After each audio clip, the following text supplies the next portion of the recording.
अतः पश्यन्तु अद्य अहं माहेश्वर सूत्राणि गेयशैल्यां पाठयिष्यामि।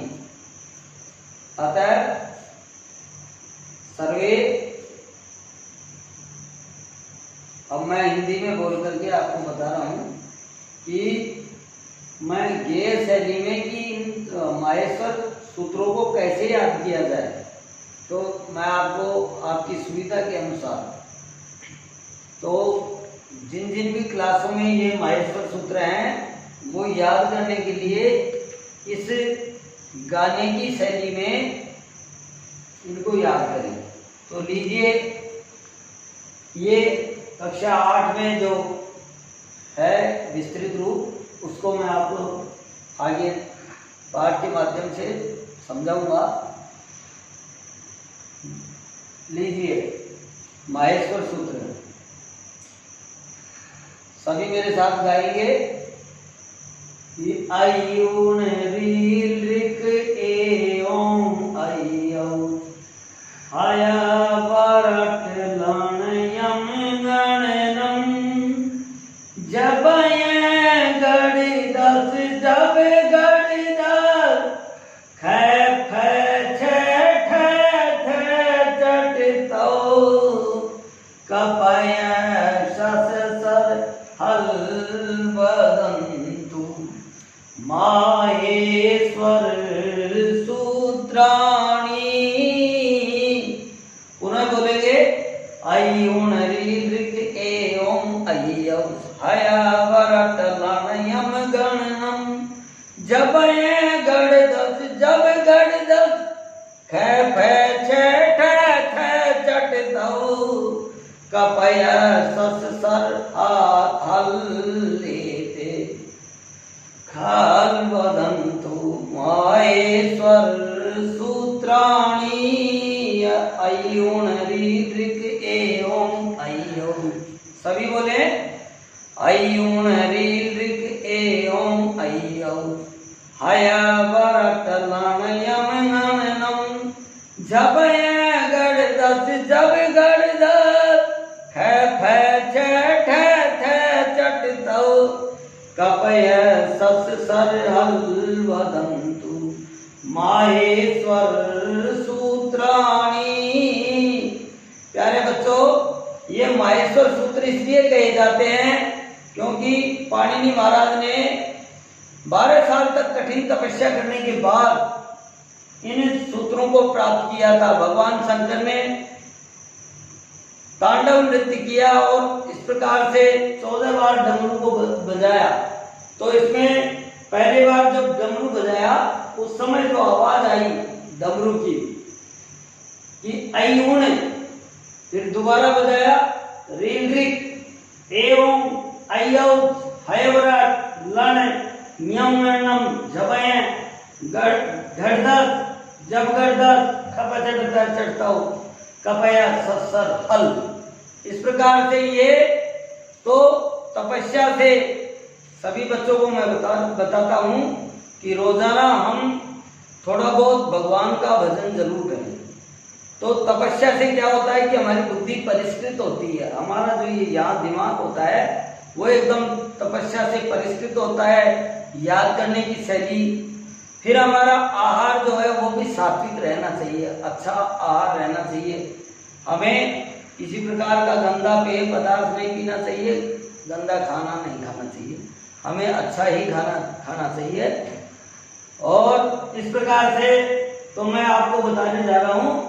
अब इसमें पूरी वर्णमाला और स्वर, इस प्रकार से ये स्वर हमारे जैसे हिंदी में 12-13 होते हैं, लेकिन बाकी वो 13 भी इसलिए वो करने लग गए कि वो री को सम्मिलित कर लिया।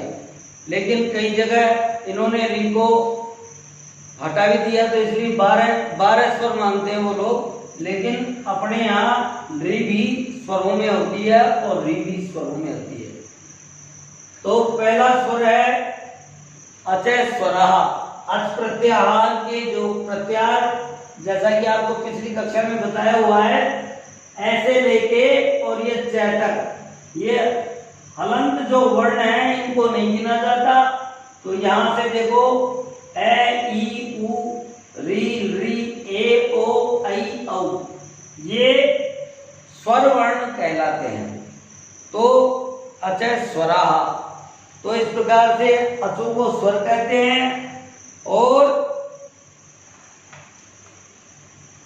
इसके बाद में ये साम वर्णानाम उच्चारणम स्वतंत्रतया भवति ते स्वराः कथ्यन्ते, जिनका उच्चारण बिना किसी की सहायता के आराम से हो जाता है उसको उनको स्वर कहते हैं।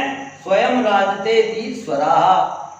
स्वरा त्रिविधा संति, स्वर 3 प्रकार के होते हैं, ह्रस्व, दीर्घ और प्लुत।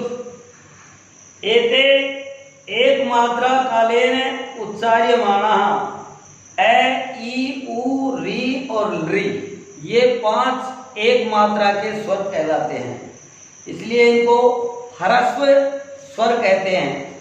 दीर्घ में आते हैं द्विमात्रिक कालेन उच्चार्यमाणाः, तो वो कौन कौन से हैं? आ, ई, ऊ और री में डबल मात्रा यानी री, ए, आई, ओ, औ, ये 8 जो वर्ण हैं ये दीर्घ स्वर कहलाते हैं। ये द्विमात्रा यानी 2 मात्राओं वाले हैं। और प्लुत स्वराः, यानी कि ये 3 मात्रा वाला होता है, वाले होते हैं जो भी हैं। तो जिनको जैसे किसी को दूर से आवाज जोर लगा करके करते हैं, ए, ई, ऊ, री, ली, ए, ओ, आई, औ, तो ये प्लुत स्वर कहते हैं। ये 3 मात्राओं वाले होते हैं। इस प्रकार से स्वर 22 होते हैं। इनके भेद यानी ह्रस्व स्वर 5, दीर्घ स्वर 2 मात्रा वाले 8 और प्लुत स्वर 9। 8 9 17, 5 22, इस प्रकार से 22 स्वर होते हैं। व्यंजनानि संस्कृत भाषायां निम्नलिखितानि व्यंजनानि सन्ति। तो व्यंजन कौन कौन से हैं? पहला है क वर्ग क ख ग घ ङ। तो ये 5 व्यंजन तो ये हो गए। तो अब इनको स्पर्श व्यंजन क्या है, कैसे लेकर के और मैं तक। तो पू चू टू तू पू, तो ये जो है इनको स्पर्श व्यंजन कहते हैं। पू चू टू तू पू, पू का मतलब होता है क ख ग घ ङ यानी 5 अक्षर। चू का मतलब होता है च वर्ग च छ ज झ य। ट का टू का मतलब होता है ट ठ ड ढ अणे। त का मतलब होता है त थ ज झ न और प का मतलब होता है प फ ब भ म। इस प्रकार से ये 5-5 करके 25 स्पर्श व्यंजन कहलाते हैं। अवर्गीय व्यंजनानि हैं, अवर्गीय व्यंजनानि। जो अवर्गीय व्यंजन है वो अंतस्थ बोलते हैं, जिनको अंदर से जिनकी आवाज आती है य र ल व, तो ये 4 हैं। और ऊष्माण श श श है, ये 4 जो है इनको ऊष्माण बोलते हैं। इस प्रकार से व्यंजनानि आहत्य 33 सन्ति, यानी ये व्यंजन 33 होते हैं। और कई बच्चे कहते हैं कि 6 3 तो आपको मैंने पहली दूसरी क्लास को बताया है कि मैं भी बता देता हूं पहले ही कि ये कैसा संयोगिक 6 और कै और षटकोण के मेल से दोनों को मिलाएंगे और एक स्वर ए मिला करके इस प्रकार से ये 6 बनता है। तय, त्रिशूल और रै रस्सा, यानी आधा आधा और और इसमें ए डाल देते हैं, तो इस प्रकार से त्र। और जय और व्य, जय जात, ये जय और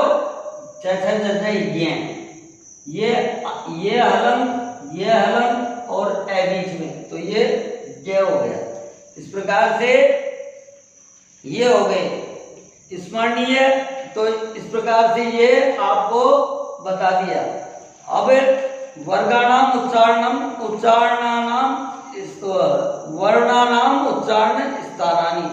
अब ये जो व्यंजन है, तो इनके उच्चारण के अलग अलग स्थान हैं। जैसे कि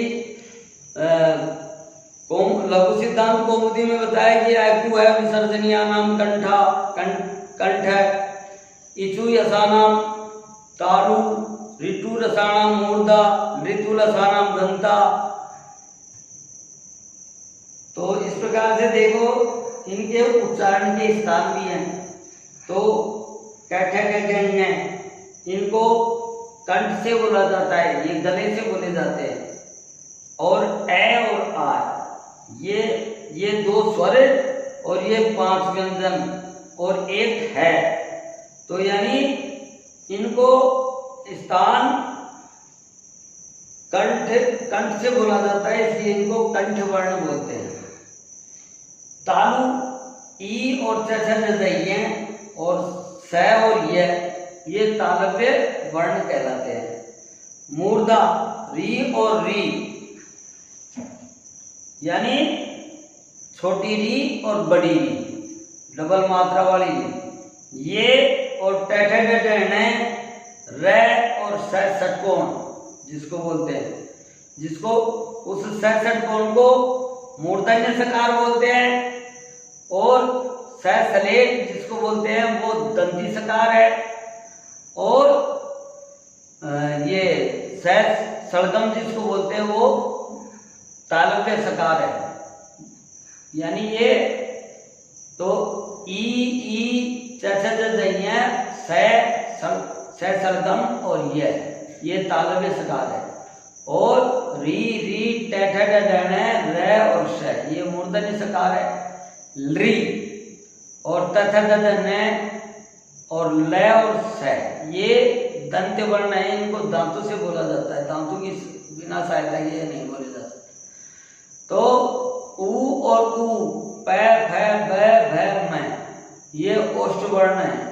ए ऐ और ओ औ, ये ए ऐ इनको कंठ तालव्य वर्ण बोलते हैं। और ओ औ इनको कंठोष्ठ वर्ण बोलते हैं। यानी और वह जो है इसको दंतोष्ठ वर्ण बोलते हैं। और य म न ये नासिक के वर्ण हैं, ये नाक से बोले जाने वाले हैं।